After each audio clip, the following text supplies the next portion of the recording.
yang orang Jawa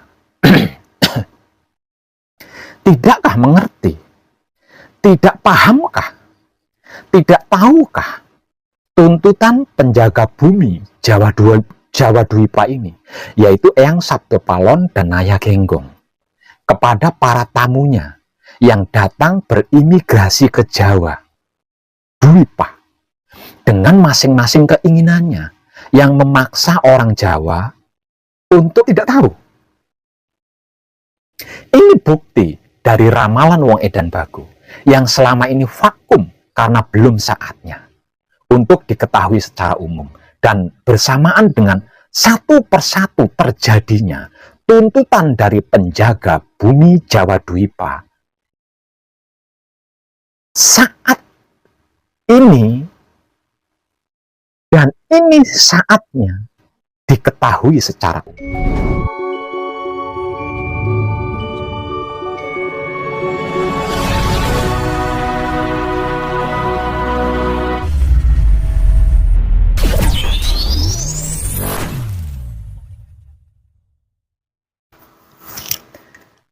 Apa yang sedang saya kaji dan saya praktekkan bersama ribuan putra kekudangan Romo ini, itu bukan spiritual Jawa, melainkan laku spiritual hakikat hidup. Ada perbedaan antara spiritual Jawa, spiritual religius atau agama, dan laku spiritual hakikat hidup.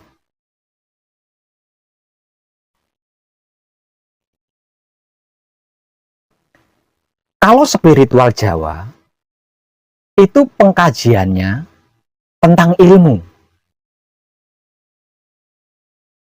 Seperti ilmu kebatinan, ilmu kanuragan, ilmu kesaktian, ilmu perdukunan, ilmu paranormal, dan lain-lain sebagainya.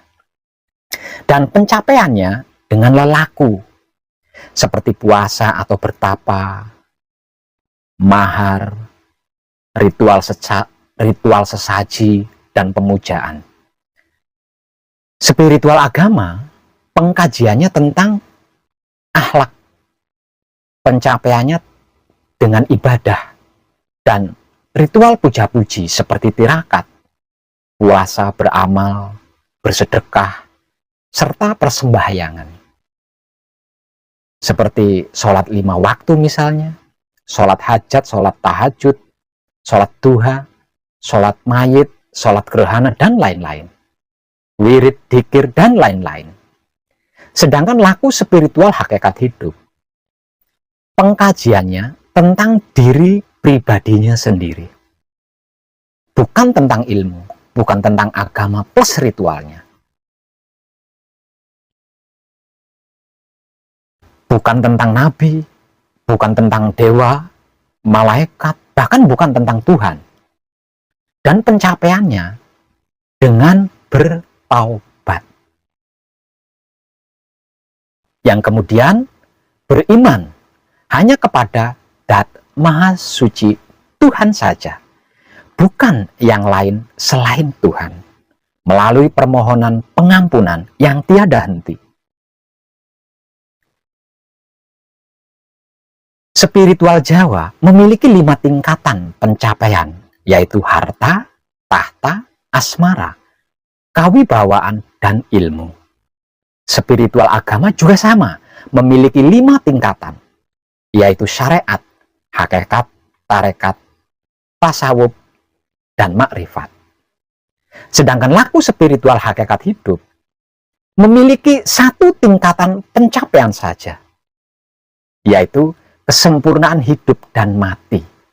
7 keturunan, ke kanan, ke kiri, ke depan, ke belakang, ke atas, dan ke bawah, ikut terselamatkan kesempurnaannya jika masih hidup. Untuk yang sudah mati, tersempurnakan kematiannya. Dan inilah yang sesungguhnya yang menjadi puncaknya spiritual Jawa dan spiritual religius, agama apapun. Oke, baiklah Pak Web. Kalau begitu, saya ubah dan saya ulangi lagi pertanyaannya. Pertanyaan saya tadi. Kenapa dan mengapa di dalam laku spiritual hakikat hidup yang Pak Web bimbingkan itu, kok tidak ada ritual-ritual khususnya? Seperti yang ada pada akidah dan kaidah di dalam agama. Seperti sembahyang atau sholat 5 waktu, sholat hajat, sholat tahajud, wirid, dzikir, sedekah, amal jariah, puasa, dan lain-lainnya Pak Web. Karena seperti yang sudah saya sampaikan hingga berulang kali di puluhan konten video pencerahan dari saya yang blak kotak tanpa tedeng aling-aling di Putra Romo Channel, YouTube-nya para putra kekudangannya Romo yang ingin mengkaji diri sejatinya. Laku spiritual hakikat hidup bukanlah agama, keyakinan, kepercayaan, kebatinan, kejawen, adat tradisi atau desa mawacara, bukan pula perguruan, padepokan, pondok pesantren atau golongan, partai, organisasi, atau suatu asumsi yang bisa dimanipulasi untuk mempolitiki diri sendiri atau orang lain. Bukan semuanya dan bukan segala yang panjenengan sangkakan itu. Laku spiritual hakikat hidup adalah kajian diri sejatinya manusia hidup yang sesungguhnya, yang harus dimengerti, dipahami, dan diketahui secara jelas dan pasti. Kalau mau selamat kesempurnaannya,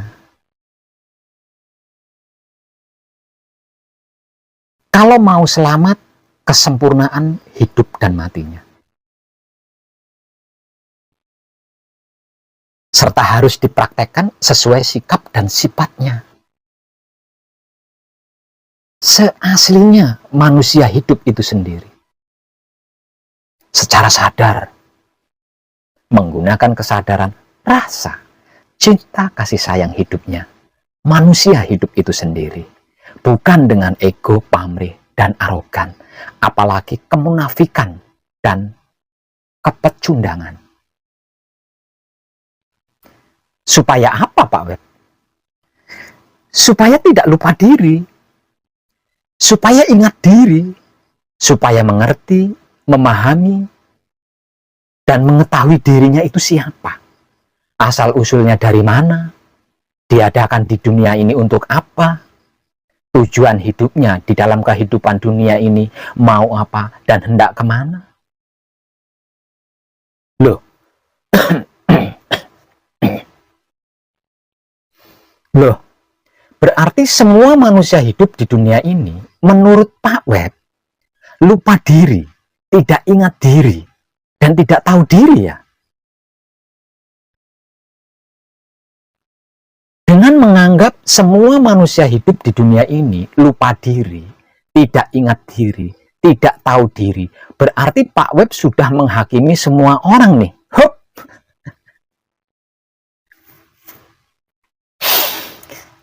Yang mengatakan semua manusia hidup itu siapa? Hati-hati kalau panjenengan menyimak video-video pencerahan di Putra Romo Channel. Karena semua videonya itu bukan hiburan yang cukup hanya ditonton. Itu adalah pencerahan ilmu pengertian, ilmu pemahaman, dan ilmu pengetahuan yang harus disimak baik-baik kalau tidak mau gagal paham. Dan tenang.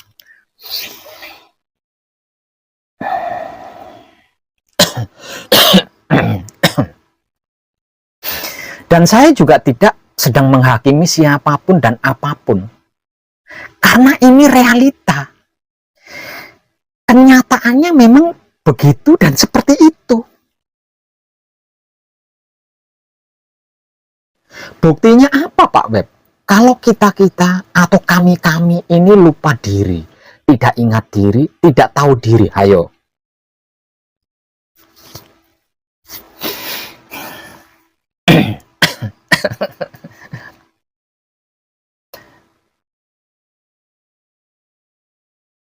Buktinya, lah tidak bisa membawa diri, tidak bisa menempatkan diri, tidak bisa menyesuaikan diri, dan tidak bisa menjaga diri, sehingganya mengalami sakit, sial, miskin, masalah, menderita, kekurangan, kegagalan, gelisah, ragu, takut.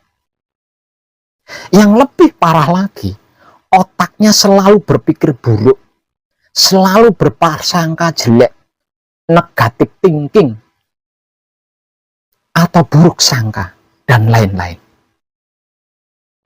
Hatinya selalu sibuk membatin kesalahan-kesalahan orang lain, kejelekan-kejelekan orang lain, keburukan-keburukan orang lain, kekurangan-kekurangan orang lain, dosa-dosa orang lain, syirik, iri, dengki, benci, bully, dendam, fitnah, adu domba, dan lain-lain sebagainya. Kelaminnya selalu bersahwat atau berkeinginan bersaing dengan siapapun dan apapun. Ingin lebih hebat, lebih kuat, lebih sakti, lebih kaya, lebih tajir, lebih, dan lebih dari segalanya. Parahnya lagi, uang 1 juta maunya dilipat gandakan menjadi 10 miliar. Ingin sukses, ingin kaya raya, tanpa harus mencucurkan keringat.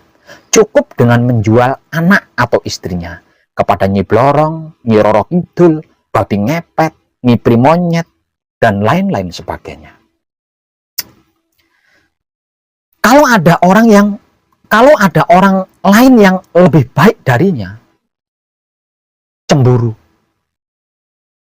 Inginnya menjatuhkan, menghancurkan, merugikan, mengganggunya, tidak terima senang, cemburu, sirik, iri, dengki, dan lain-lain. Sehingganya munafik menjadi karakternya, pecundang menjadi talentanya. Apakah seperti itu orang-orang atau manusia hidup yang tidak lupa diri, yang ingat diri, dan tahu diri? Apakah begitu orang-orang atau manusia hidup yang mengerti, memahami, dan mengetahui secara jelas dan pasti siapa dirinya, dari mana asal-usulnya, diadakan di dunia ini untuk apa, tujuan hidupnya di dalam kehidupan ini mau apa dan hendak kemana? Apakah begitu orang-orang atau manusia hidup yang sedang mempraktekkan dirinya itu siapa? Asal-usulnya dari mana? Diadakan di dunia ini untuk apa? Tujuan hidupnya di dalam kehidupan ini mau apa dan hendak kemana? Secara sadar, menggunakan kesadaran rasa cinta kasih sayang hidupnya. Seperti itu kelakuan atau perbuatannya? Kan tidak semua orang, Pak Web. Dan saya tidak mengatakan semua orang itu begitu, kan? Supaya apa, Pak Web? Ya supaya tidak lupa diri, toh. Supaya selalu ingat diri. Supaya mengerti, memahami, dan mengetahui dirinya itu siapa, asal-usulnya dari mana, diadakan di dunia ini untuk apa, tujuan hidupnya di dalam kehidupan dunia ini mau apa dan hendak kemana. Sehingganya bisa membawa diri, bisa menempatkan diri, bisa menyesuaikan diri, dan bisa menjaga diri, sehingganya tidak mengalami sakit, sial, miskin, masalah, kekurangan, penderitaan, kegagalan, bahkan kehancuran di dalam kehidupan dunia ini. Khususnya panjenengan yang orang Jawa. Tidakkah mengerti? Tidak pahamkah? Tidak tahukah tuntutan penjaga bumi Jawa Dwipa ini, yaitu Eyang Sabdopalon dan Naya Genggong, kepada para tamunya yang datang berimigrasi ke Jawa Dwipa dengan masing-masing keinginannya, yang memaksa orang Jawa untuk mengikuti keyakinannya dengan berbagai cara mereka lakukan. Sampai-sampai sesama orang Jawa yang sesungguhnya satu keluarga diadu domba. Tuntutan tersebut sudah terjadi, bukan? Satu persatu di seluruh penjuru bumi atau tanah Jawa Dwipa. Dan ini ramalan Wong Edan Bagu yang baru beredar di internet saat ini. Secara perlahan-lahan, namun pasti agama apapun itu di era kebangkitan spiritual Nusantara atau abad kejayaan para manusia hidup yang menyukai dan mau melakukan kebajikan, atau era atau zaman atau peradaban atau kedaulatan Romo ini tidak akan laku lagi, tidak akan diperlukan lagi, dan tidak akan dibutuhkan lagi atau digunakan lagi. Coba saja perhatikan di sekeliling lingkungan tempat tinggal panjenengan sendiri. Tidakkah panjenengan sadari, dimulai dari akhir tahun 2020, awal tahun 2021 yang lalu, hingga sekarang ini, jumlah orang-orang yang skeptis terhadap agama mulai meningkat. Mereka mulai meragukan orang-orang terkemuka agama mereka sendiri yang aktif menyebar ujaran kebencian di sana-sini, yang pada akhirnya mereka jadi ragu pula dengan agama yang awalnya mereka percayai paling benar. Bahkan ada yang beralih menjadi agnostis, ateis, dan banyak sekali yang berlari pindah ke spiritual tanpa embel-embel agama apapun. Nggak nyadar ya?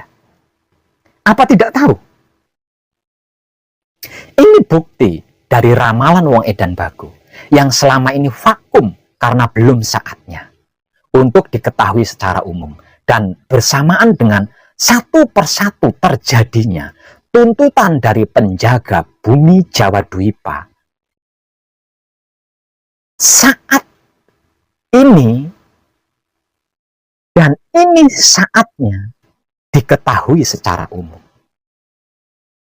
Era kebangkitan spiritual Nusantara atau abad kejayaan para manusia hidup yang menyukai dan mau melakukan kebajikan, atau era atau zaman atau peradaban atau kedaulatan Romo, tak lain dan tak bukan adalah era atau zaman atau peradaban Ruh Suci atau Ruh Kudus atau Dat Hidup, Sang Duta Besar, Sang Utusan terhandal yang selama ini dimanipulasi hanya demi untuk mempolitiki diri sendiri dan makhluk lain, karena malu jujur dan gengsi untuk apa adanya.